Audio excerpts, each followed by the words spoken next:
Good afternoon and welcome to United MUFON. I'm Terry Lynn Keel. I'm glad you could join me today. And in case you have never attended a United MUFON meeting before, I am here to tell you just a little bit about who we are and what we do here at MUFON in every state, monthly, all over America and abroad. MUFON has seen some amazing advances this year with MUFON University, and we now have a new platform for the CMS and new form upgrades, as well as photo, video, and flight radar analysis changes. And we've added astronomical bodies, satellites, dive team, and FI training information as well.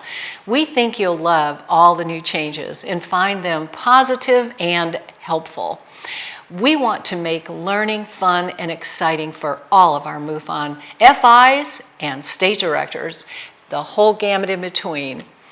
And along with some new and much needed criteria advancements, our research and investigations technology, as well as the MUFON lab, has been upgraded. And this is all good news, but the most exciting news of the year is that MUFON is being recognized by the United States government as a leader in all UFO and UAP investigations. Now is a really good time to join MUFON. MUFON has been nominated to be the civilian component on the currently developing UAP panel. This nomination is totally bipartisan and has been introduced in both the House and the Senate. We are all elated here at MUFON and very proud of all that our volunteers have accomplished with us to reach these new heights, as we continue to be the gold standard in ufology. So much was accomplished for the future of ufology and MUFON while in Washington recently, and it was so very exciting and productive. Dave McDonald, our executive director, recently released a statement after the April 19th AARO hearing, and I just want to read a little bit about that for you in case you hadn't heard of this. But the MUFON statement on that April 19th AARO hearing is that Cincinnati, on April 18, 2023, as the longest-serving organization dedicated to studying the science behind unidentified flying objects, UFOs, or actually more accurately referred to now as unidentified aerial phenomenon, which is UAP, the Mutual UFO Network, MUFON, has been working hard in Washington, D.C. to bring understanding of and to destigmatize UAP by meeting with members of Congress and sharing MUFON's findings and reports. These meetings and disclosures are paying off, with the second official hearing about UAP scheduled to occur on Wednesday, April 19th. Which was last week, in the Senate Armed Services Subcommittee on Emerging Threats and Capabilities. This hearing is historic, being only the second on the phenomenon in over 50 years. And on Wednesday, the Senate heard testimony on the mission, activities, and oversights and budget of the All-Domain Anomaly Resolution Office, or AARO, established by the Department of Defense with authority to scientifically study UAPs. MUFON has already briefed many members of the Senate Committee on Armed Services and the Senate Select Committee on Intelligence, and looks forward to hearing how MUFON's contributions are relayed as the senators ask questions of AARO's director, Dr. Sean Kirkpatrick. Dr. Kirkpatrick is expected to answer questions related to AARO's scientific determinations on a list of top priority UAP sightings, and answer questions about technological advances witnessed and America's ability to compete and to disclose the number of UAP-related videos the AARO is currently studying. MUFON's executive director, David McDonald, shared that we look forward to hearing about the future of the AARO and using MUFON's decades worth of research to support them in their mission. And I just want to say to everybody, thank you so very much for giving us all the information that you have on Project Aquarius, because that has meant so much. That has really brought a lot of information to us. And I would ask if anybody out there has anything that they would like to donate, old files and things like that that are from study, years of study. Don't throw those away. Send those in to us. We would really appreciate having those. Thank you. And there's so much more, okay? But today I have an exciting day planned for us. I have Susan Swiatek joining us from Virginia MUFON, and she'll be sharing what she does there and sharing a few cases with us. So stay tuned for that coming up real shortly now. This is going to be a fun-filled afternoon talking with Susan because, boy, she is in a really amazing state. And hearing about all she has to say about her interesting life as a state director with Virginia MUFON. So, first I would like to mention, though, that MUFON's Observer Network is live and has exceeded all of our expectations. And I do believe that we have a slide that we can share about that if you haven't seen our slides. It's a long-awaited success story. So if you haven't yet joined our Observers Network, please log on to it at MUFONOBM.net and get started today. And I want you to know it's free to all MUFON members. So join on. It's really cool. So along with all this current updating, you may be wondering, what's MUFON all about, really? Well, I'm here to tell you. MUFON, the Mutual UFO Network, was established in 1969, and we are the oldest and largest UFO investigative organization in the world, with a huge member base adding to it daily. We're represented in all 50 states and 40 countries with thousands of trained volunteers, certified field investigators. With over 50 PhD consultants in most disciplines, MUFON does conduct scientific investigations of the UFO phenomenon, while other agencies are just UFO reporting agencies. We were established in '69, like I mentioned, and for the past 53 years, MUFON has compiled a database of over 195,000 UFO reports. Our CMS, which is the case management system known to us here in MUFON, was developed in 2006, and MUFON has evolved. We now monitor abduction cases and entity cases, and there's quite a few of them. So how do we investigate, you might say? How does somebody actually do this? Well, computer sciences are involved, along with biology, astronomy, and physics. Lots of chemistry, geology, engineering, and stats. Scientific method. That's what we call this process. And we have a mission statement here. These are the words that inspire us each and every day. We investigate UFO sightings, abductions, and entity cases and promote research of UFOs with an eye always towards science. We educate the public on the UFO phenomenon. We're very proud of who we are here. And we have a board of directors, and currently David McDonald is our executive director, so proud to have him in the seat.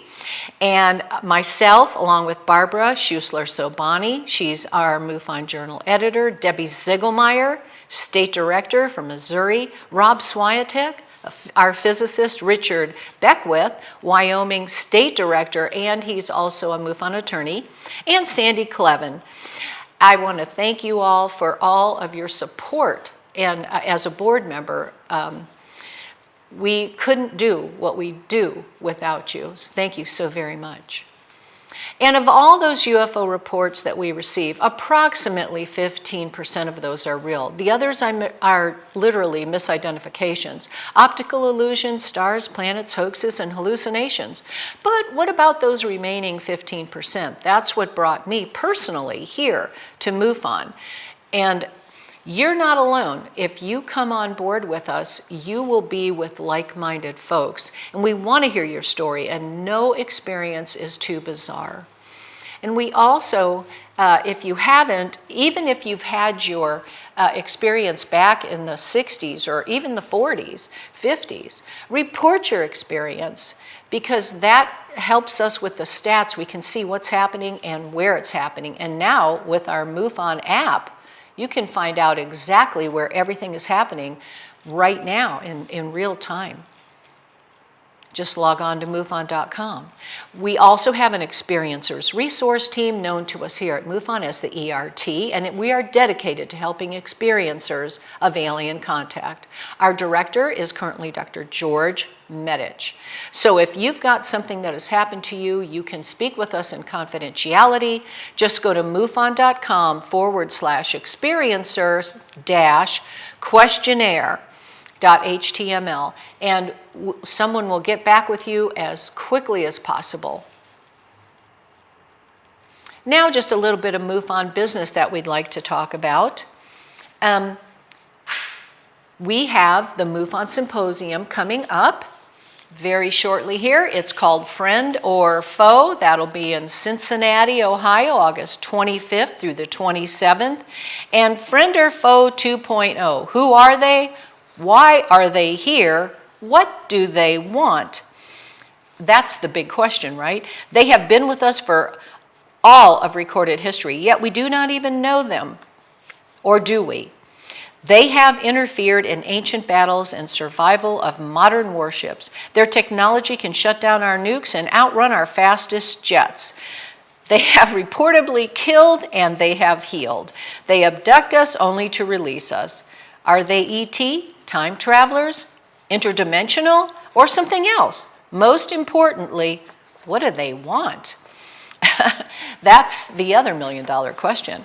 And so we've got a keynote speaker, David Paulides, and our speakers are going to be Avi Loeb, PhD, Dr. Michael Masters, myself, Terry Lynn Keel, Barbara Sobani, Ray Seismansky, Grant Cameron, Yvonne Smith, Thiago Luis Techetti, Mike Cleland, Linda Zimmerman, and our master of ceremonies this year is Peter Robbins. So a little bit about our keynote speaker. I do want to just say this year's keynote speaker is investigator and author and director of the Can-Am Missing Project, David Paulides. With 20 years of law enforcement history, David is an expert at solving the unsolvable and has authored the best-selling book series, Missing 411, and that's amazing. If you haven't read it, I would love for you to get that book and read that. David's hunt began when he received information from national park rangers that led to him researching missing people in parks, and has since evolved into the formation of a research team that has reviewed over 5,000 cases. These groundbreaking investigations led to the discovery of 59 geographical clusters of missing people in North America, the most prominent being Yosemite National Park. David has given countless interviews on his investigations and will shed a new perspective on MUFON's research. I hope that you can make it to Cincinnati. We look forward to seeing you there. I will definitely be there. And if you have something that you'd like to share, please send it to the MUFON Journal. We are calling for submissions. Any type of case that you've experienced, if you're a director, international director, or just a member and you want to share your experience, please send it in to the journal, and you would contact the journal editor at MUFON.com. That's Barbara Sobani, journal editor at MUFON.com. So please send us whatever you have. We're looking forward to getting that. And the official MUFON podcast with Richard Beckwith is always exciting. It's on every month. So please go to our MUFON.com page and just click on the official MUFON podcast. So if you haven't joined us yet, being the Director of Membership, I would like to invite you to join MUFON today. MUFON offers members to receive either an electronic or hard copy monthly journal, or both. We've got articles by leading ufologists in our journal, UFO sighting abductions, one-on-one interviews, abduction cases, symposium information, all kinds of information, and even a little bit of what we sell in our online store. So also mutilations and crop circles, just to name a few. $59.88 for a whole year. You can't go wrong. It's the best information on the planet. And only $119.88 for a whole year, or $10 a month, $9.99 a month, to live stream the MUFON symposiums, MUFON TV. So if you haven't gotten that, I always choose that. It's the best option available. Go for that. You won't be disappointed, I'm sure. And how can you become a field investigator? Well, go to MUFON.com, click join. You have to be a member first. Everybody sends me emails. How do I join? To be a FI, you do have to be a member first. And then you become a FI. You can contact your state director and then sign up for online training at the MUFON University and purchase your own FI manual from our website, and then take the exam, pass it, and we have a background check that we do on you. So MUFON University gives you all that information, and then you'll mentor once you become a certified field investigator with a licensed or an experienced MUFON FI before we send you out. So you'll have a great team surrounding you to help you and encourage you and guide you through the process. So please become a field investigator. We need field investigators. Looking forward to have you join. So now available at the MUFON store is my very own I Know MUFON shirt. So just go to MUFON.com to the online store. We've got all kinds of gifts and different little things that you might want and need. I know you'll need that cup right there. I love those. And there's plenty of other things. I love their shirts too. So go to our online store, and lots of different little gifts for the MUFON enthusiast in your life. And only on United MUFON is with Facebook now, and we're also at www.mufonmeetings.com. So if you have an open time on a Saturday, we usually do the fourth Saturday of every month at 2 Central Time. So if you can make one of these meetings live, we'd love to have you along with us. We always interview someone. There is no meeting, however, next month in May because it's my birthday. So I'm going to be gone and having fun, hopefully floating in a pool somewhere having a margarita. So, however, next time it'll be June 24th, and I have Kyle Finley coming on. He's the state director of Nebraska. So in June, we will live stream from here, our studios in Paris, Tennessee, Kiel Studios. We'll have Kyle Finley on. So hope to see you then. That's June 24th. And remember, it's 2 p.m. Central Time. Hope you can make it. And so now, without any further ado, that was a lot of information. I would like to invite Susan Swiatek, the State Director of Virginia MUFON, on, and I want to just read a little bit about her bio. Susan was born in Washington, D.C., yet she spent her childhood from 3 to 12 growing up near Denver, Colorado. And then she moved to Fairfax, Virginia. And in 1966, Betty and Barney Hill's case, The Interrupted Journey, exploded onto the pages of Look magazine. And that's when Susan was greatly influenced by the writings of researchers Bud Hopkins and Dr. David Jacobs, whom she later came to know as friends and colleagues. Susan holds a BFA degree from the Maryland Institute College of Art in Baltimore and followed that with a 6-month technology immersion program. She has worked as a technical editor and in quality assurance supporting various federal agencies in the Department of Defense and the health sciences. Along the way, Susan met the folks from the DC-based Fund for UFO Research, where she met her husband, Rob Swiatek. And while he was on the executive committee for FU4, she also joined, and the two immediately hit it off and got married. So let me welcome Susan in. She's got a presentation for us. Hi, Susan, and welcome to United MUFON. It's great to be here. That was a great intro, Terry. It was great. Thank you. I do try. I have to read real fast a lot of times, which is a little difficult, but I want to have enough time for everybody to hear what you have to say. I know that you have some presentation to share, but also, my goodness, what's going on over there in Virginia? How many sightings did you get this month? Well, I wish I had those numbers on the tip of my mind.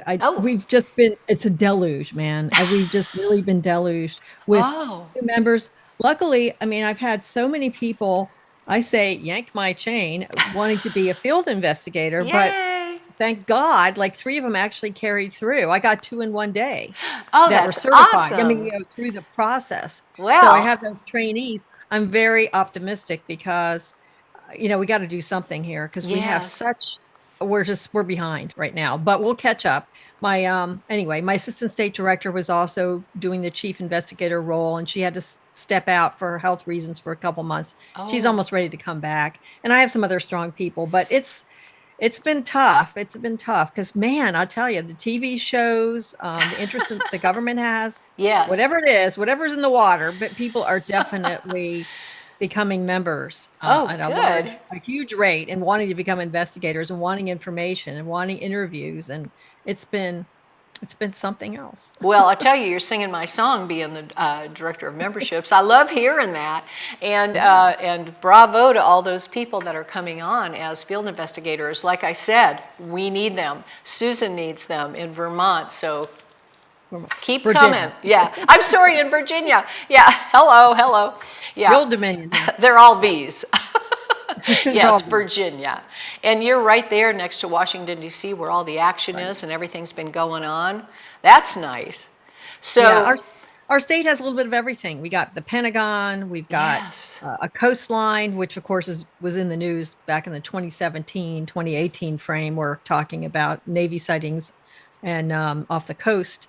So we have a little bit of everything. We have large lakes, which also get a lot of activity for some reason. UFOs like to hang out on large lakes. I know. So we have like enough of a mountain that we have mountain type activity, and and there's a lot of bases here that are kind of secretive throughout the state, really. Secretive. Yeah. Bases? Can you tell us what bases those are? No, they're secretive, huh? Well, they're kind of secretive. One of them is some of them are in, little towns you wouldn't think, outside of Lynchburg, outside of Roanoke. There's like a big naval facility, very secretive. A lot of black Ooh. helicopters coming in and out. But the main purpose that they have there is they make the nuclear pods that go into nuclear submarines. And that's a Oh. little known fact. Hopefully, I won't get arrested for spreading that around. But Huh. if you drive by it, you can see it. And it's not like, it's not like Area 51 where there's a huge perimeter set aside. But so there's a Right. lot of weird stuff that goes on. Fort Belvoir, which is south of Washington, D.C., they're always rumored to be doing a lot of spooky stuff. So it's an interesting area. It keeps us going, from the rural areas to, like I said, the more citified areas. There's a lot Wow. going on. No wonder you have so much activity there with those types of places, and Right. with all of the nuclear things going on. It always seems that the UFOs are hovering those types of areas more than others, and the water areas. Um, Mm-hmm. Lots of underwater activity. When I lived in Florida, my mother had seen many shoot right up out of the water, and she lived on a houseboat 3 months out of the year. Must be nice, huh? Wow.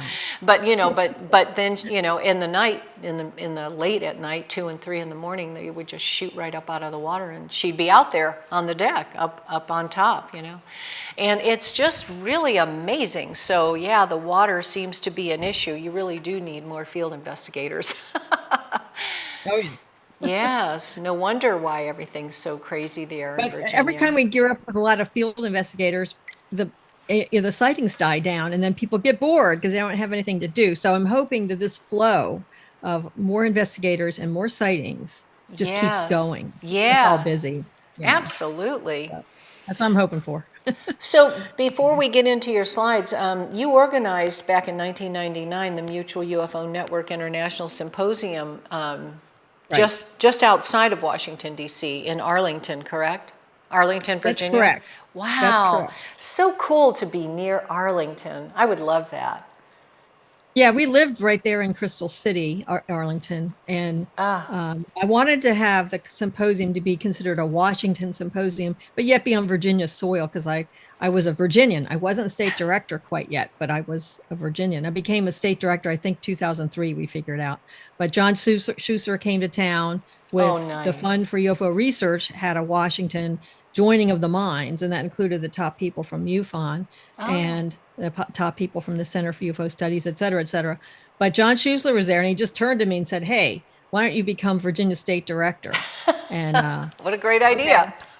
okay, but people don't understand 2003. I Yeah, mean, there was it no was email. different. It was just Yes, starting out, maybe. yes, No internet presence, no websites, no smartphones. I mean, right. it was a different world, and I Everything think was done by written hand about, yeah, I mean, because, everybody under 25 would be so lost, like they yes, can't do the hive connection with everybody in life. yeah. It was a different world. I mean, people would mail things, and then we got into a phase where we were faxing things back and Oh, forth. I remember it, yeah. It's Using weird. those little things, beepers. Oh yeah, oh yeah, oh yeah. I Oh had a my job where I goodness. had a pager. A pager, yeah. They would page me, but then my phone that they had no coverage. Yeah. I had a really rudimentary phone. So anyway, memories. But the Back in point the is, day. young people today don't understand how hard it was to connect. And Yeah, in yeah. my case, just real quick, I had read everything in the school library growing up, and like I said, the Betty and Barney Hill case really woke me up. I had read even more, Right. and I tried to keep up with the popular reading that you could do. I mean, back then you could pretty much all the large publishers. You could read almost everything that came out in the UFO field in those days. And there were a couple of magazines. You'd actually go to a bookstore to look at the magazine rack and buy a couple. But I stayed in touch with the whole concept of UFOs. But I had no idea that there were organizations of people weird like me that wanted to get together. So that's what happened. It was the 40th anniversary of the dawn of the UFO age, June 24th, 1987, 40 years to the date of the Kenneth Arnold sighting. And there it was on Nightline with Ted Koppel, Yeah, Stan can you imagine? and of course a skeptic. Yeah, And it of was a course. wonderful thing, but they didn't advertise the conference. I mean, they didn't do that back then. I mean, it was Right. just, hush, hush, good luck with your conference this weekend. I'm like, this weekend. Well, luckily for me, I lived with a whole bunch of gals in a really big house, and one of them worked at the White House, and her boyfriend, who later became her husband, he was the assistant director on Nightline. So I had a direct connection with him to say, where is this conference? I mean, I need to know. So it came to find out that the Fund for UFO Research, which is Washington based, was teamed up with MUFON, and it was the MUFON symposium. But the fund did all the preparation and raised money for international speakers and did all the stuff. So that's what happened. Is I found out, and I wasn't able to come Saturday, but Sunday I came and was able to mingle with people, and that was my first foray into organized ufology, which I didn't even know existed. So that was very interesting. I took all the notes about the fund, took those with me. MUFON, I went to every symposium after that. Believe it or not, I didn't sign up for the journal. I mean, Oh, I was just wow. going to this, and it was hard to find. How do you find out where the symposiums are before the internet? Yeah, And the journal. then I realized I got to get the journal because I missed the Vegas one, and But anyway, I that was my beginnings in the field. Right. So I started in 92, um, Wow. 87, the Oh 87. my goodness. That was it, 87. Yeah. That's So back that was there a it. I mean, ways. 87 was my first foray into the field, believe it or not. Wow. It wasn't just, talking baby talk. Let's all face it. Right, But right. graduated college. But That's anyway, awesome. My goodness. And you have covered so much ground. I mean, I have all kinds of notes here on different things that right. you've done throughout that time frame. Yeah. But I So in don't want to take 88, so much away yeah, from your presentation, but go right. ahead. Go ahead. Let me just make one Yes, statement. In please do. 87, I came to the MUFON symposium all wide-eyed, met some of the members of the Fund for UFO Research. Not Rob, as it turned out. He just wasn't sitting at the desk at that time, but I picked up their papers and their paraphernalia and later contacted them because people were coming to me about their UFO sightings and experiences. Yeah. So that was the whole thing. So I wrote it out and mailed it to the Fund for UFO Research because they were in the phone book. And that was how I met the fund and started working with them. And Rob and I would get sent out with a tape recorder and a tablet and just go out there. And they were doing a pilot program on abductions and what to think about it. And Richard Ah, Hall, who was the head of MUFON at the time, head of MUFON. Sorry, I misspoke. He had a column in the MUFON Journal, and he was the head of the Fund for UFO Research, and he wanted to do a pilot program. So I don't remember the number, whether it was 30 abductees or 25. Back then we called them abductees. Now it's right. more of experiencer. We tried to Yes. be more neutral. Yeah. And we were very neutral at the time. But that was the oddity of my life is my first 30 encounters with witnesses were all face to face Ah. and all for the fund. And they were all people that had seen entities. So I don't know. I just find that to be a very weird way to break into the field. But Oh, I think it's a wonderful way because look at what you've learned and gleaned I from their know. experiences in their life, and you could see it firsthand, eye to eye. I think that's Right. And awesome. some of those people went on to write books. We encouraged Yeah. them to journal their experiences, and they went on to write a book about it. And then, of course, met Bud and Dave, and we had them around quite a bit. We had them down here, and we went up to New York to Intruders Foundation to see Bud. But anyway, enough about me. But Well, let's and Rob, what a wonderful guy. and Rob. Thank, thank you so much for all that you both have done. I'm telling you, you have really added a lot. And it doesn't go unnoticed, believe me. You guys might look like unsung heroes to you, but you're not. We all know what you're doing and how hard you've worked, Susan. And bravo, no kidding. But yeah, share with us what you've got. I'm looking forward to hearing Okay, what you I'm have. hoping the share screen Okay, works, and okay, we're gonna, we'll go right into it. okay. And here we go. There you Hopefully go. this is. I Here we see go. it. Mm-hmm. All right. Awesome. We are rolling. Okay. We have enough about me. This is Sue Swiatek, Virginia State Director. Terry's already been through a lot of this. I don't have a lot in here. I'm not going to read this copy. Ain't you glad? But in the upper left-hand corner, that's Walt Andrus, and he ran MUFON for 30 years, and he was the guy that I had to serve when I was planning the '99 symposium. And what a wealth of knowledge he was! What a guy! And then, of course, now we have lower left, Dave McDonald. He's really the man. At this time in history, we're so fortunate to have him. He already has the high clearances. He's already totally into the FAA training of people and drone training. We're so fortunate to have such a skilled person at this time in history. And so we could really capitalize on everything that's going on. This is a part of a slide deck that originally that MUFON put out years ago, and some of the numbers might be outdated. I've tried to update them with the proper numbers, but I don't know. But you figure there's about 600 to 700 field investigators and serious researchers in the United States. And maybe we have 6,000 members, maybe more, I don't know. But you can see the serious people are such a small percentage of the membership. Right. And then there's 8 billion plus people, humans on Earth. And this is probably one of the most compelling subjects of all time. And we need more to motivate more of the Earth to get into this. Anyway, that's just me. Yeah, we already went through the me too. symposium. I just want to say, I think the lineup is stellar, really stellar. I mean, we have Avi Loeb from academia talking about these objects that he has observed, coming through our solar system from another solar system, and he feels some of those are under control and are not just bolides or whatever you want to call them. Right. So he's very much involved in that, and I think that is amazing that we got him to speak. David Paulides, I have had him speak a couple times at my conferences, though he always would shy away from the UFO topic. He would always just kind of keep it totally mysterious. He didn't want to go into UFOs per se. It was always missing people, and he would skate around the topic. Thank God he's finally bringing it home and finally saying that UFOs are responsible for some of these disappearances, or at least strange lights are appearing in connection with these disappearing people. So I'm very thrilled to see what he has to say about it. So I'm very excited about that. Those are the only two speakers I'm going to highlight. I could say a lot about Terry, and I think it's going to be great. I think it's Barbara Sabani. I'm really looking forward to see what she has to say. Yes. She's the editor of the MUFON Journal, and I've never really heard her speak, so we'll see. She's amazing.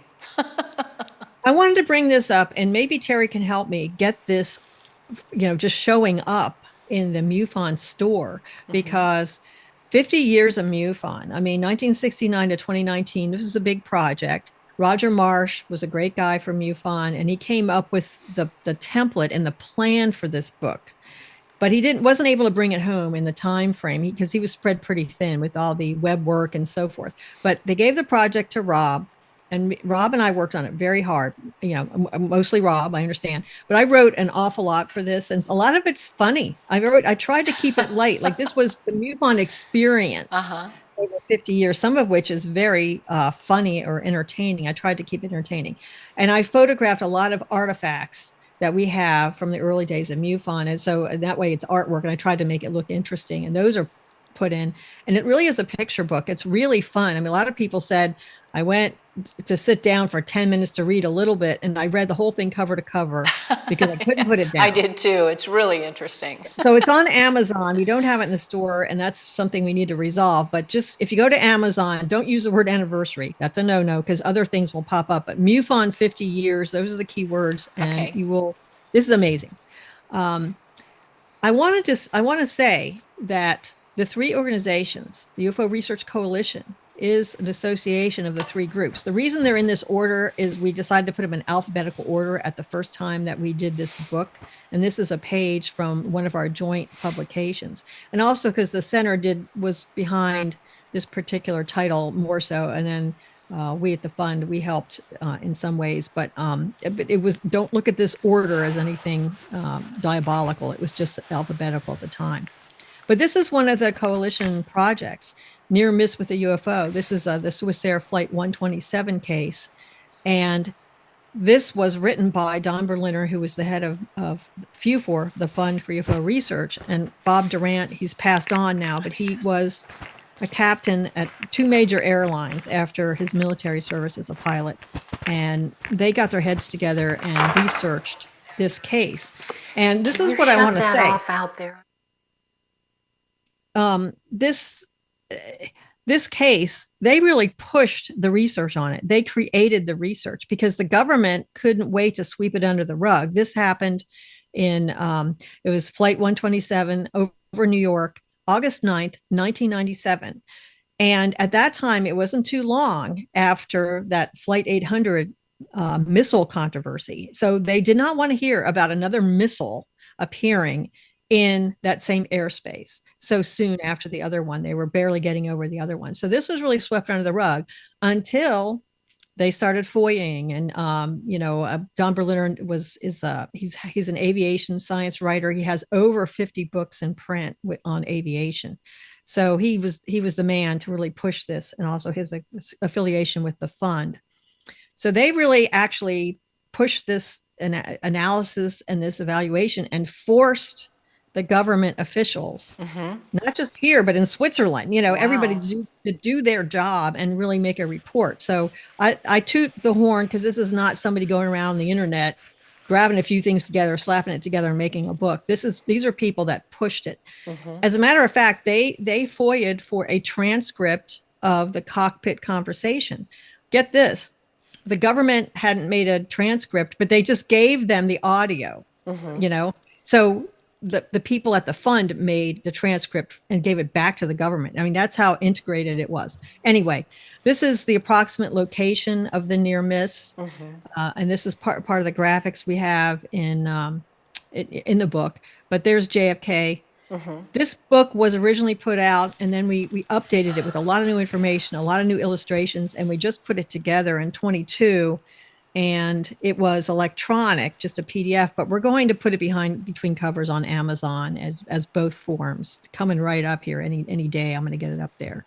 But because Mark Roddiger, director of this Center for UFO Studies, he did send out the PDF, but he wants it to be real.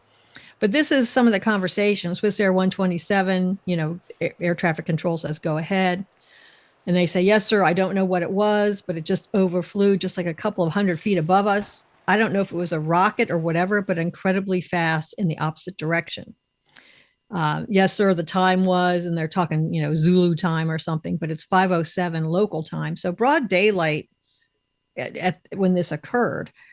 And, but anyway, another plane was in the vicinity, and they asked them if they saw anything like a missile in your area, probably a hot word to say over the microphone, but they'll say, I'll take a look, but if it's going that fast, I probably won't get a chance. We just saw Swiss Air go by. And Swiss Air says, we had no warning. It was way too fast. They said it was much faster than any aircraft they had ever encountered. That's amazing. It was an amazing thing, but it was like real quick. Yeah. This is artwork that I contribute quite a bit to pull it off. But this is an artist's conception of the near miss as seen from above. Like you can imagine how alarming that would be coming at you. Oh, yeah. And this is how it appeared. And this is the interesting thing. Because of what we call parallax error, the first pilot in command on the left there, he perceived it as a missile with a rounded snout or whatever. But the other guy, the co-pilot, looked up and really saw it more like a snowball. Because the parallax error, it was coming right at him, so much so that he ducked. He thought for sure they were goners. I mean, that's it was so fast, and it was not much above them. So it was quite memorable to them. It was interesting. The pilot was giving instructions to the cabin, and hey, we're flying at whatever 15,000 feet as we climb, and over your left you'll see JFK or whatever he was saying. So the co-pilot was actually in charge. So when he handed the controls over to the co-pilot, I mean, granted, just for a minute, the co-pilot was kind of looking down, making sure his controls were set properly, and then he saw kind of a flash and looked up and wow, here's this big snowball coming at him. And then his head goes down again because he thinks he's going to die. It was really wild. Lord. Yeah. Anyway, I bet that was frightening. That's one publication that we worked on, and we just put a new edition out.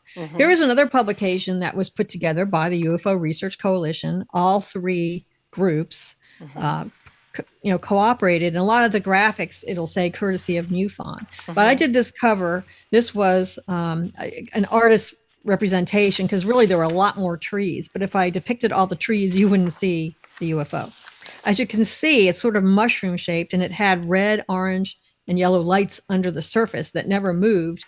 Unfortunately, we have no way of knowing whether it should have been like 50 little lights or 20 lights or this is just an impression. I had to go with something because we could not get right. Ted Phillips was not answering any questions at that point. He might not have known. He might not have known what the witness would say. But I have a fantasy of driving out there and talking to the witness because he's still there. He's like my age and still owns the farm, and he was 15, 16 at the time. But this was the situation. Delphos, Kansas, very small population, 371. November 2nd, 1971, there was a full moon and a light wind. The light wind comes into play because see this halo or this rounded shape that was deposited by the UFO. That was smeared by the wind. So it actually tallied very well with the wind that night. But Ronnie Johnson, he was almost 16. There's some debate there. He was tending his sheep. He observes this bright object. The sheep are going crazy, but his dog was standing transfixed. He does eventually go in and alert his parents. They had called him for dinner a couple times, but this happens a lot. He's out there daydreaming with sheep or feeding chickens or whatever, or walking around with his dog. But the mother had a habit of, standing in the doorway and saying, come on, Ronnie, it's time for dinner. And she would do that a couple times, but then she and her husband would just eat and he'd have to eat leftovers. And that happened a lot. So this was not unusual. So the dog is standing transfixed. Then the next thing he knows, and there is a debate about this, the boy didn't want to go there. Nobody wanted to push him there. He was underage. And through the years, he probably had some kind of missing time because the dog was really quite injured during this incident, which he doesn't remember how the dog got injured. What kind of injury? Do you remember? Well, Mary? No, I know exactly what it was. It's very strange. The dog, after this night, was running into walls and running into things. These people are just really simple farm people with a farm. And they're not city slickers where they're going to run the dog in every day with an issue. They just wanted to wait it out and see if the dog would recover on its own, but it never did.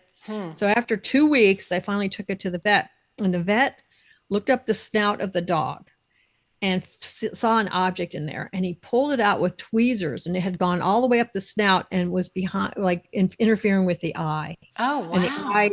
And that's why it was running into walls. Like it suddenly couldn't see out of the eye. It did lose that eye. At first, they just were hoping for the best, but they had to go back and the veterinarian had to remove the eye. But the dog lived a good long life after that. And after the infection cleared up, it was fine. But that object was taken out and put in a jar with some preservative fluid. And Ronnie has that till today. And like they never would, he won't let anybody take a clipping off of it to do some DNA on it. But it looks like a tentacle. Oh my gosh, you give me chills when you say that. Yes, because mine is tentacle-ish. It was very weird. So, but that's what Ronnie says. And, I did talk to, some of the investigators, and they said the same thing. They were not allowed to touch the bottle or the jar.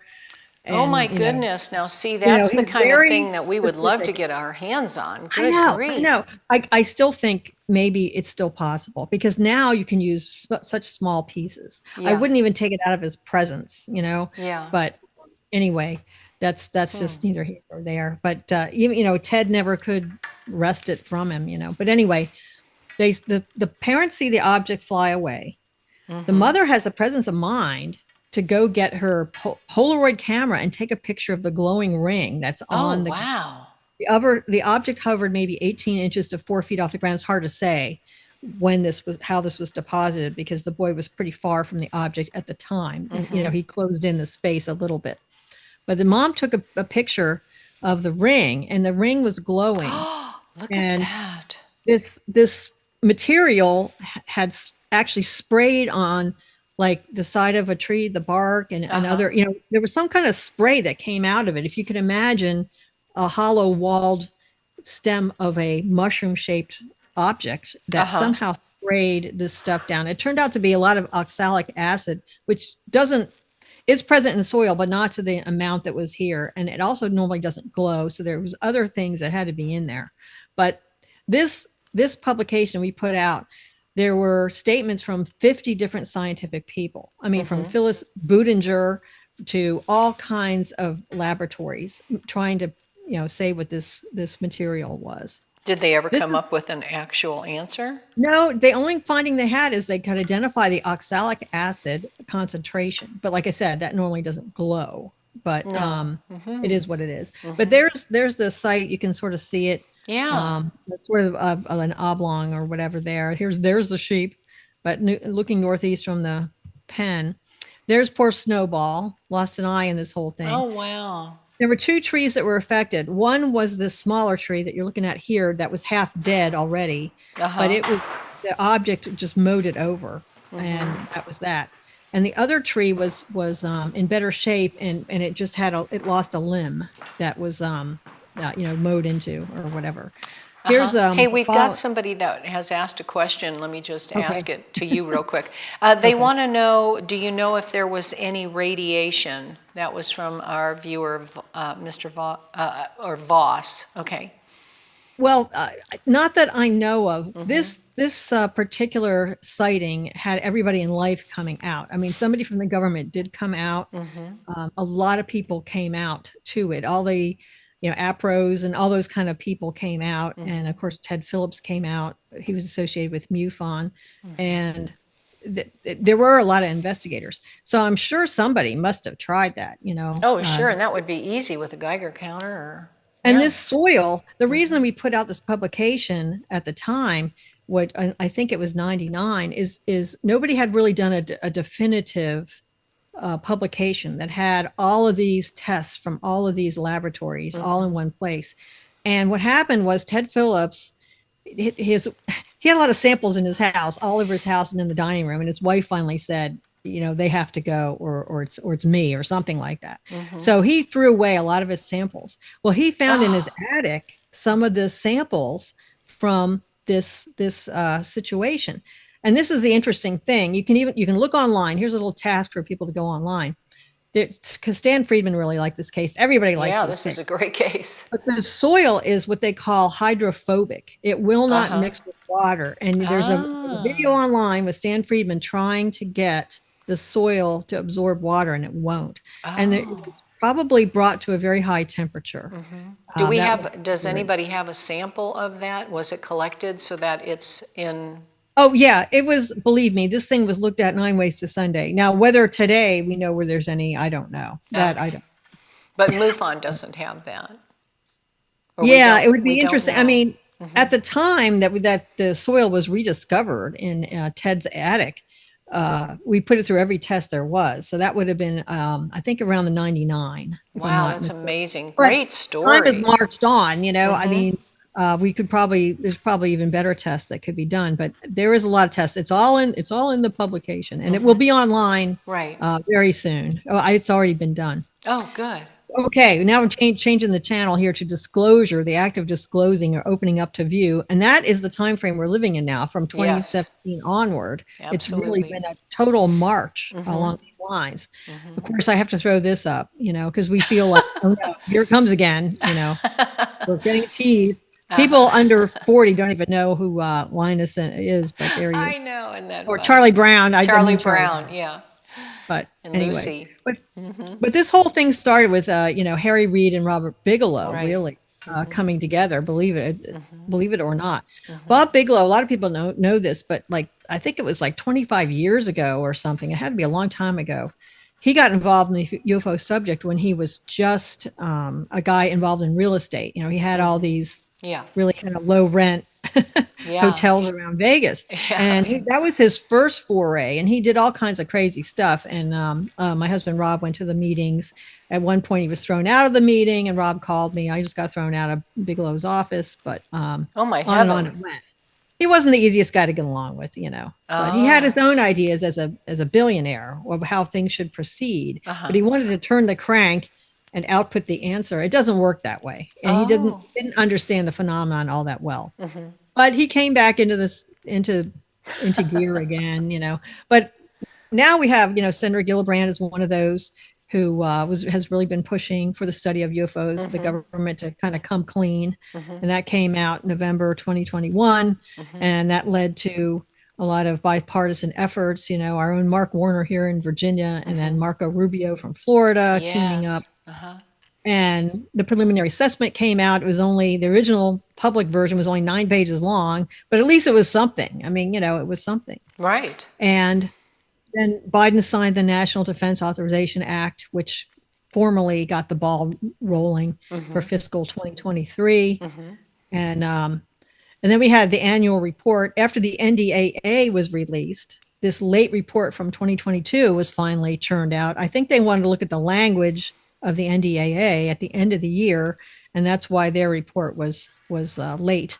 But that was the preliminary report, and I'm not going to go into the details. I'm sure everybody's gone over that. How they claimed how many the unknowns they had and different categories. I drew up this little cartoon for the more recent events. Puxatawny Phil, he crawls out of his burrow to see a shadow. He sees a different shadow. Right around this time, I started talking to another parishioner in my church who is on Space Force. And I started asking him, would you please speak to my group? I said, you can make it just as by the book as you want, or you can color outside the lines. I won't record it. And so that's what happened. So I got him. Oh, here's another cartoon. Apologies for the balloon. We honestly didn't expect you to look up. Oh, goodness. And that's the problem with Americans. That's a good We're watching one. TikTok. Exactly, except ufologists. Right. And then, of course, it was a big headache for Joe Biden. Oh, yeah. Everyone was ganging up on him, like, what the hell's going on up there? So that led me to pose these questions to my friend in Space Force. So Joe Rouge is the Deputy Director of Intelligence, Surveillance, and Reconnaissance for U.S. Space Force. So he came out March 26th at an Italian restaurant, and he gave his presentation, and it was well received. It was sold out quickly. It was on Eventbrite, so a lot of people bought tickets. I have no idea who they are, and a lot of the people that I know got frozen out, but it was well received. He didn't color outside the lines very much.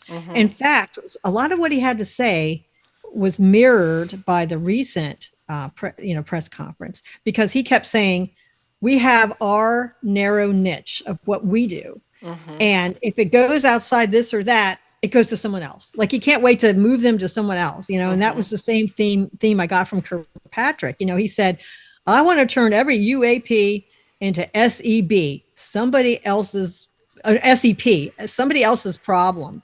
And I thought that was the funniest thing. And that was a tagline he kept using. It was similar to my friend. They have a narrow focus. And I mean, he's more concerned with something that is an intelligence matter, and it is identified as a known foe, and not so much the other. So, but he spoke well of Kirkpatrick.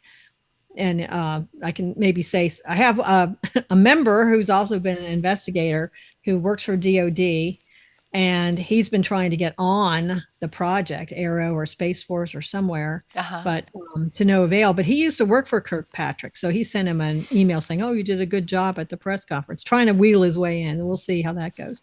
Just another shot of my friend. I do have a couple slides of, I don't know if I'm allowed to show them. Yes. I even have my little video, which turned out pretty good, except Terry, you weren't in the room. There's our fearless leader and his lovely wife. Here's the video, and it turned out pretty good. We were at the fancy hotel downtown. Oh, that was so much Kevin fun. made the lineup, but you didn't. But anyway. I went to bed early that night. Yeah. There he is. Oh, there's our director. Yeah. There's Barbara Sabani. There's Rob. And Debbie Ziegelmeyer. And I won't identify that last person. But anyway. But he's a contributor. Yeah. Now I'm going to go to some local. I have my eye on the time. Oh, my time is almost up. Well, let me see what I have here. This is, don't look up. This is about the Withville sightings, which is the most important event that happened. This was even profiled on Unsolved Mysteries. They're still online if you look for Unsolved Mysteries. But Withville, Virginia. I was there last year just as a attendee, and then this year they asked me to speak.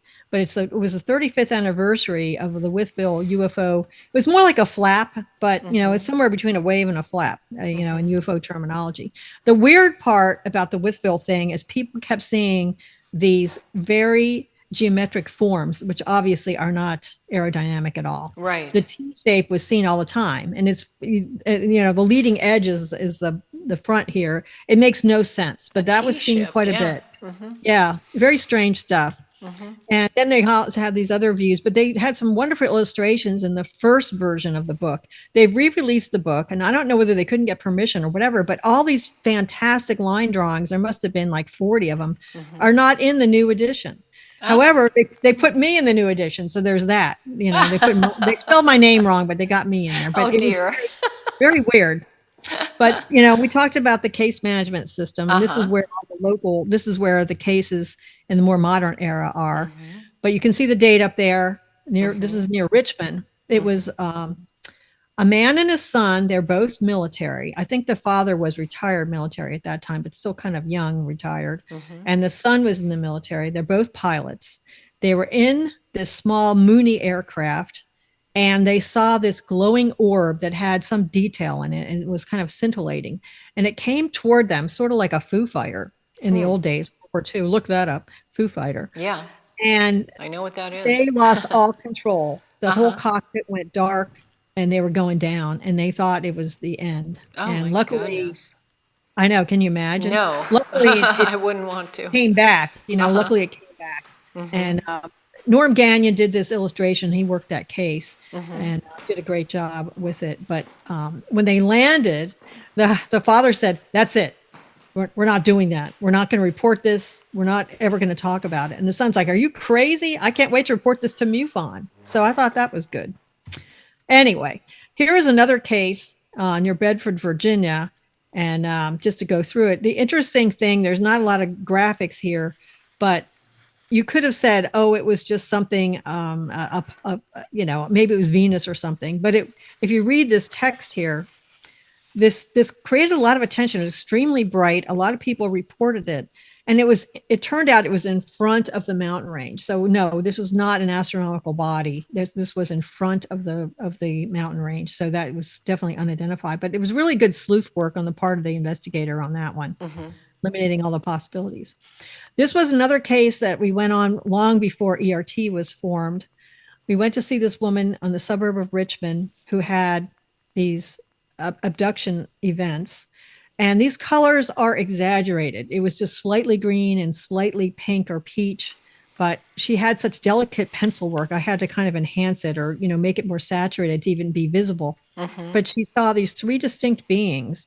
One had a very pointy chin, was gray, had different eyes. The one on the right there you can see is peachy and had fairly pointy eyes and a fairly pointy chin. But then there was the one with the greenish skin that had more of a normal looking face. And she had amazing stories to tell. And then this guy was in her house and almost 7 feet tall. Oh, and wow. He really broke down a few times. We have this recorded on tape, and it was really, really hard to take how upset she was because she had little kids and she didn't want them to get pulled into this. Of course, I can't tell her how to protect the kids, but not really. But anyway, very, very interesting case. And I've had a lot of Nordic types or whatever you want to call them. Yeah, that definitely is a Nordic type. Yeah, I don't know about happens. the dress, but that's interesting. Yeah, these togas, the elaborate collar was a little different, but the toga type outfit is very common, as you know, very thin lips. Yes. He was very, big eyes. Like a robe. Anyway, yeah. This is a really interesting case. And this was, this is another Norm Gagnon case. And he made the witness kind of go through the paces of what he did. But in this case, a small farmette, they only had like 10 acres, but they have a gated driveway. And the wife came home from work like 6 p.m. ish, but it's in the winter, so it's already dark. And she sees this weird light hovering over the property, and she sees it through the trees. So she opens the gate, pulls her car in, and runs in the house and says, "Honey, what is this light hanging over our property?" So he comes out, he's looking at the thing, and he's like, "I don't know what that is." And it was just a bright light. At that time, that's all they could see. And he goes and gets one of these like million candle watt power lights that they used to spot like deer. Right. And shot it at the thing. I'm not sure it's a good idea because that brought the UFO right over them. Yeah. And he said it was so weird because the thing came towards him and he tried to get closer to it to really get a better look. But he said it was the weirdest thing. There was a flying carpet that was rectangular shaped that was black that kept blocking him from moving any closer. Boy, flying carpet? Yeah, he said it was a rectangle, a black rectangle that kept kind of thwarting him from walking, closer. But he kept at it. And afterwards, they got in the car. As it drifted away, they followed it in the car on these rural roads as best they could. And this is a drawing from the witness. Right. It was actually symmetrical, but some people can't draw all that well. Right, sure. And it was symmetrical, typical disc. And there was like a flange at the bottom. And also you can see like a third of the way down, there's another like gap there. And this purple light was coming out, which you can see kind of suggested. Right. And then all around the thing. I've seen that. You can actually, okay. And all around the craft, there was this halo, the stepped back of blue light, like sometimes you see with the moon and a misty environment, the blue stepped out. Well, they followed this thing around, and one of the things they saw the neighbor. It's like, 28 degrees out, and the neighbor's out there standing outside her car, mesmerized by nothing, and just still as can be. And there's nothing in the sky. There's nothing. And they said she looked like she was in suspended animation. I think it probably has something to do with this, but yes, we don't know. I'm sure it does. They have a lot of control, actually. And there was this big farm that just is crops, and it has a ridge on it, and there's just crops there. But they saw this black and white house that was almost glowing, and they said, "There's no house there. That's just a field. Like, really? What is that?" And it was basically, they both saw it and they were just agog. They're like, that house wasn't there yesterday. But the UFO came from behind the house and went up in the sky and had that halo again. At that point, they totally flipped out. Like that there's a house that's not supposed to be there. Yes. Neighbors are paralyzed and standing out in 28-degree weather. This thing has hid behind a fake house, and now it's coming after us. At that point, they closed off their chase and went home and locked the gate and didn't go out again, and just were totally freaked out by this thing. What a great case. Yes, absolutely. Now this case, I hope this works. There's nothing to the case to tell you about. It's just a kid, 17 years old, has a very high voice. He seems like a female, but he's actually a male. And it was a video camera. It wasn't a phone. But it's probably the best close range of a triangular object that MUFON has, and they actually sold it to some production companies. But here we go. We'll let it go. What is that? It's going over through what is it? Yep. Yeah. My son and I saw something very similar.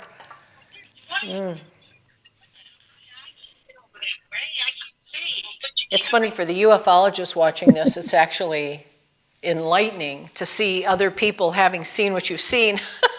It's exciting. It is exciting. And when that went down as unidentified, because here it is in Charlottesville in a major intersection. I just doubt it's an experimental craft, and it was too big to be a drone, a commercial drone, but yet I don't know what it was. Nobody knows. Here's another case in Chesapeake. This is a really fun story, not much visual to show, but this is just the house as it is today. But I mean, what's the date here? If you can read me that date. Yeah, let's see, 1987. 1987. This is the house today or a few years ago when I did this. And this is the aerial view. I don't have the address because I didn't want people to go there. Right. These people haven't been there in years. Yeah. And this is a fascinating story. Here's a little kid, like 6 years old. He's put to bed. It's only like 9:30 at night, but it's dark out. And then he hears commotion and he's still awake. So he goes to the window and he sees all this commotion. There is a UFO hovering over a tree in their backyard, or intermingled with the leaves of the tree. And there's like a beam coming down, and these two creatures ride the beam down, and they start looking around, and there was like a little intermittent stream in their backyard, and they seem to be focused on that. Anyway, there's all this commotion at the front door. People are knocking on the door. The neighbors are all standing on their front porch. Everybody's freaking out. And, he's like, oh man, he's like wide-eyed. He can't wait to get out there and see what's going on. But it's overtaken by events because these vans show up, these white vans from the government, and they come out and they're stomping around the backyard. And as soon as the vans show up, the UFO, the creatures get back into the small UFO and take off. And the government people say, well, we've just had a gas leak. This was all just a gas leak. I mean, it makes no sense. It's a gas leak, but that was what was. My goodness. I know. They come up with these crazy explanations. I know. It's terrible. Shame on them. But anyway, this is a case that actually happened quite a while ago, but this is a video that I just got when I was in Withville. I arranged to have this kid. He's not a kid anymore, I understand, but he was underage when he had this experience. Uh-huh. I'll just let him tell it. It's these glowing beings that were kind of insectoid, but it's a short video and it's very fascinating. Hoping it plays. Come on, baby. It's funny. I had it playing earlier. Yeah, sometimes that happens. I had it playing. Okay. Well, it's not going to play.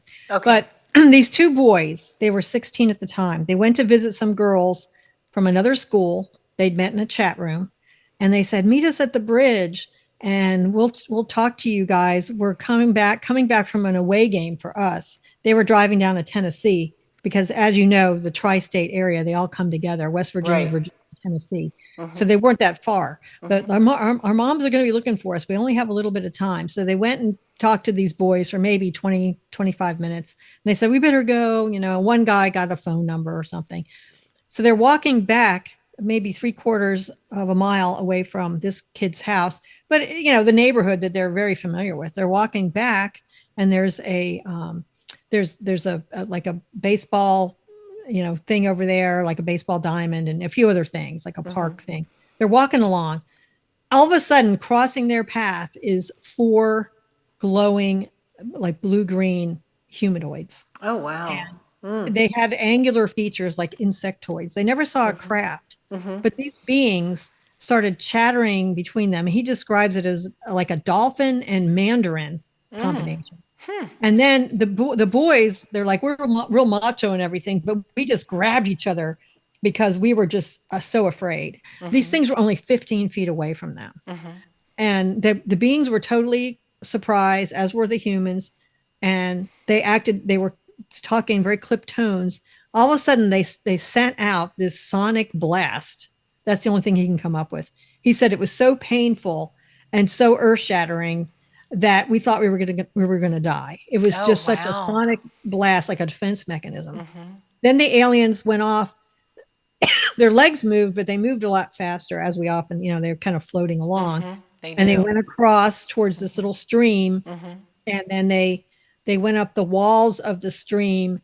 He said it is so, there's brambles there, and it's so, there's no way that even me on all fours could do it because it's too steep. But these beings just kind of moved their legs and floated off and out.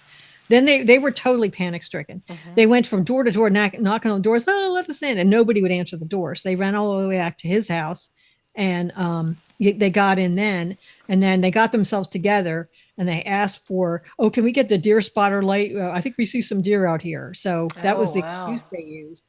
But they never saw anything after that. And the next morning, one boy was staying overnight with the other boy. It was a sleepover. The morning they went out, and they couldn't find any footprints or anything, any traces whatsoever. And it's really interesting because their house, right behind their house, you can't build anymore because this big mountain just comes up, and it's the end of this mountain ridge. And it's a very interesting mountain. It's like mountain that people come from in geology from many states away. Like the same guy that wants to work in the Space Force, that guy, when he was a geology student, came all the way from Indiana to see this mountain because it was a very exposed striations of the earth or something that geologists are really interested in. So I'm just wondering if the aliens were interested in that. I don't know, but since it was that famous of a place. Yeah, you don't know. So that's it. I think this is my last case, and this is an audio case of Oh, Dr. McAfee did that. a very bizarre thing where this young guy at the time, he was a pharmacist in the army, and he was stationed in Texas, and he got approached by these strange people with a clipboard. One was waiting at the gate for him as he went away. It's kind of involved story because he said back then, before 9/11 and everything else, sometimes you flew under assigned names. No one even looked at your I know. ID. Yeah, I remember He that just made up a well. name, and he just used his girlfriend's name, his last name, because he Yeah. didn't want to be considered AWOL. He says, what you did is you just got someone to cover your shift, and you kind of skate out for 3 days. So that's what he did, and he was going back to New York, and he told his parents at the last minute that he was coming, but he didn't even take the time to change out of his uniform. He had his uniform with a V-neck sweater, and his name tag was hanging half out of the V-neck sweater and half covered. And that was one thing this guy kept asking him at the gate. I can't fully see your name. Now, what's your name? And he had a clipboard and he's writing everything down. And it really kind of freaked him out by the end of it. At first, he's like real easygoing. He's like, is this guy Amway? Why does he want to know about me? Where's my apartment? I live off base in an apartment, but what does this guy have to do with that? Yeah. So he's really relieved when they finally said board the aircraft.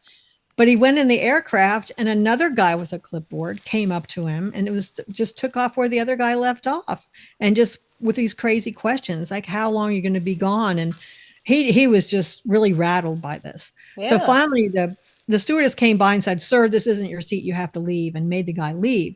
But he still wasn't sure whether he stayed on the plane or whether he went out, because there's all these people standing up. He didn't have a clear vision of sight, what was going on. Yeah. As soon as he landed, and I think it was LaGuardia, the first thing he did is he ran to a payphone. Yes, folks, there used to be payphones. And he called his landlord and said, Yeah. can you watch my apartment? I don't know if there's a scam. People know that I'm out of town and I don't know what's going on, but just watch my apartment. Turned out his apartment was fine. Nobody came around, but his landlady said, okay, I'll look after it.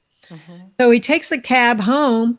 And when he gets home, he says, hi, mom and dad, which he had told them the last minute he was coming. He called his best friend and said, hey, man, I haven't seen you in 9 months. I'm home for a 3-day weekend. We got to get together. And the guy's real blasé. His friend says, I know, you just called me. He goes, what do you mean I just called you? He goes, you called me 20 minutes ago. You said you had a cold. You didn't sound like yourself, but you wanted to hang out this weekend. He said, that wasn't me calling. I just got out of the cab 5 minutes ago. Oh, wow. What? That wasn't me. So he took a long time to convince his friend that it really wasn't him. And so that's one oddity. And then what happened is, this is back in the day of these old fashioned phones. And we had one too, where you have a reel to reel tape deck that plays. We're not home right now. Yeah, I remember that. You have an actual Yeah. audio tape, reel to reel or whatever, of your conversation, or a cassette, it depends on the model. So he started getting weird phone calls at the house there, and he had the presence of mind to hit the record button. And so of course, you're not going to hear the phone ring. It's in the conversation's already in progress. But let me just show you. Let me just play a sample of this, because it's that weird. It's that weird. Hopefully it'll play. Oh man, I'm having the worst trouble. Here we go. It's working. I'll tell you who it is. Yeah. Do you want to speak to him?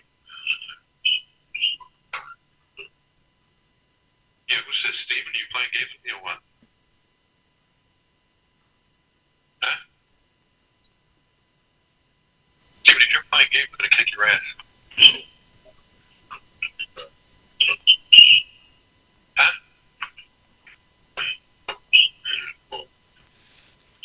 Yeah, this is you, Steve. You idiot. Jerk. Let's see what it says. Review. One new call out of area. Is Steven out of the area? Wait, say that again?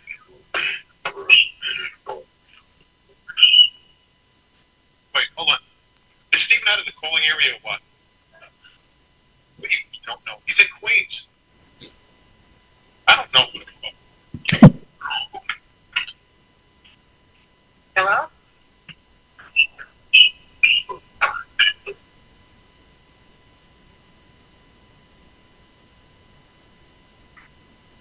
Who is it?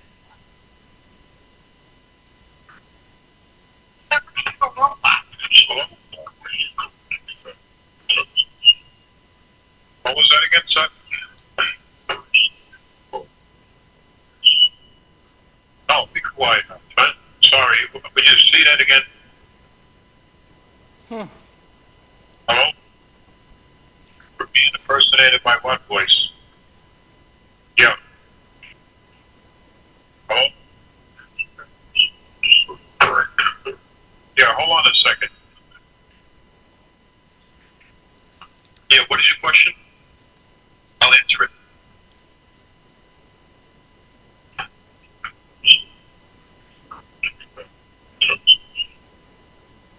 How long? Right. When am I coming back? Is that your question?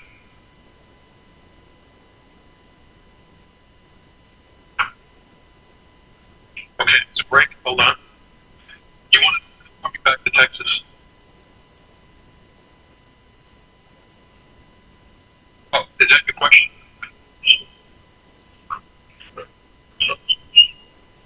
How long am I going to be back in Texas? That question doesn't make any sense. Okay.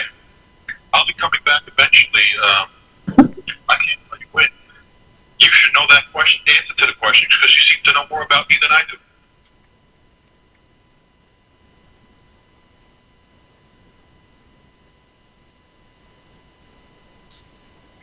Well, Did he hang up? in the interest of time, there's 4 calls. Maybe some other time we'll get to it, but it's getting late. But the whole thing was, this started out in the UFO category in the sense that his father and his uncle went to West Virginia to look at, the array there, in West Virginia. And at that time, there were rumors that one of them had collapsed because a UFO had weakened it. Now, that turned out to be wild rumors, but they brought a video camera with them because they wanted to document their trip to West Virginia and see what happens. And they saw a UFO and they got it on video. By the time they got the camera up, it was a pretty small target, but it actually was on the cover of the MUFON Journal with Dr. Bruce Maccabee analyzing it. So at some point, the uncle comes over to the house. There's 4 phone calls, and the uncle gets on the phone and goes, "I know you're one of these space people. I've met you people," and it just goes from there. I mean, the mother calls it a robot. There's really doesn't come to a head, but here's this guy. He's a pharmacist. He's not, a Joe Blow, and wouldn't make this up. And I met him at a conference in up in the Northeast, and he and his friend, the friend that he called and said, can we go hang out this weekend? That guy, he attested to all this too. He goes, yeah, he called me, but it's, he just called me 20 minutes earlier. I don't know what that was about.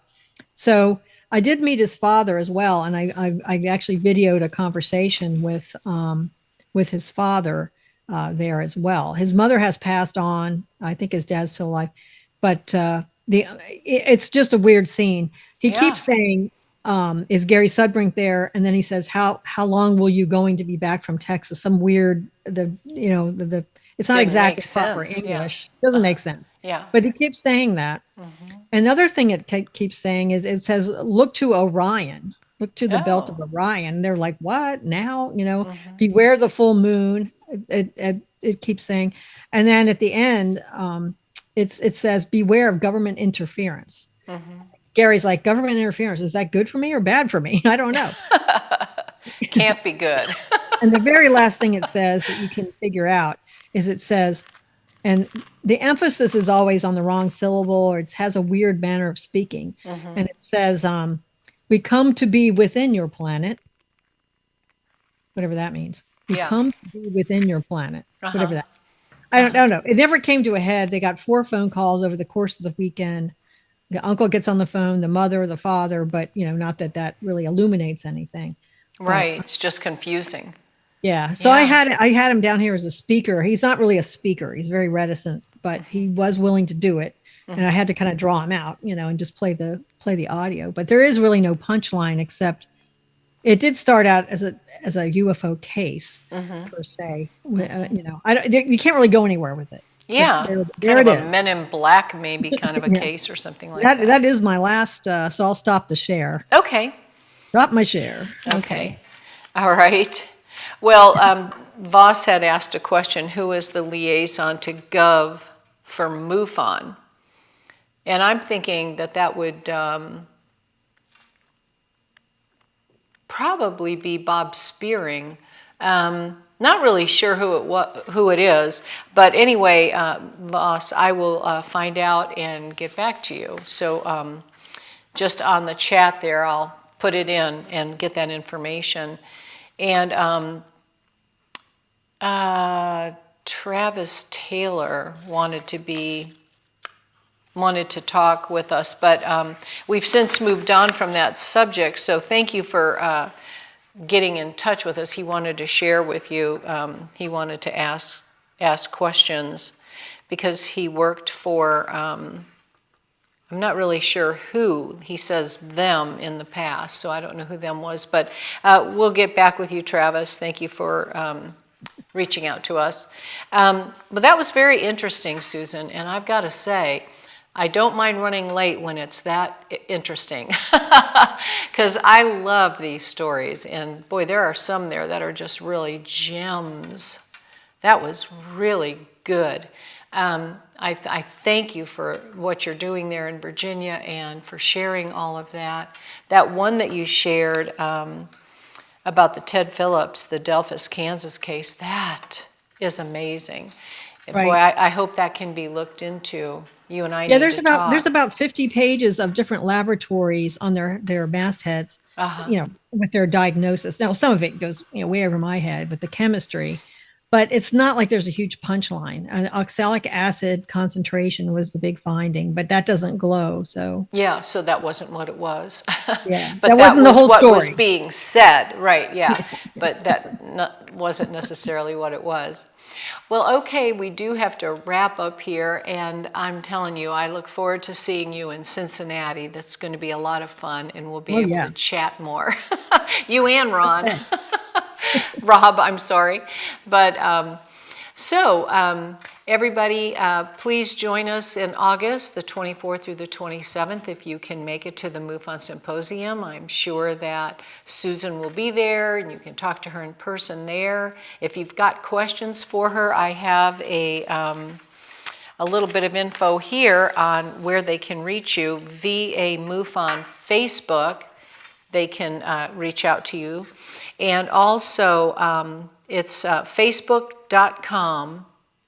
No, it's facebook.com/MUFONVA/. Okay. And then if you'd like to send her an email and speak with her directly, it's susan.swiatek, SWIATEK, @gmail.com. So please reach out to her if you can. It's been great being with you here, and thank you so much for joining us and for your questions, and I hope to see you, well, not next month in May because it's my birthday, but in June. It just happens to be the 26th, and that's that weekend, so I'm sure we're going to be off doing something fun for that. So thank you again so much, Susan. It was fun. Okay.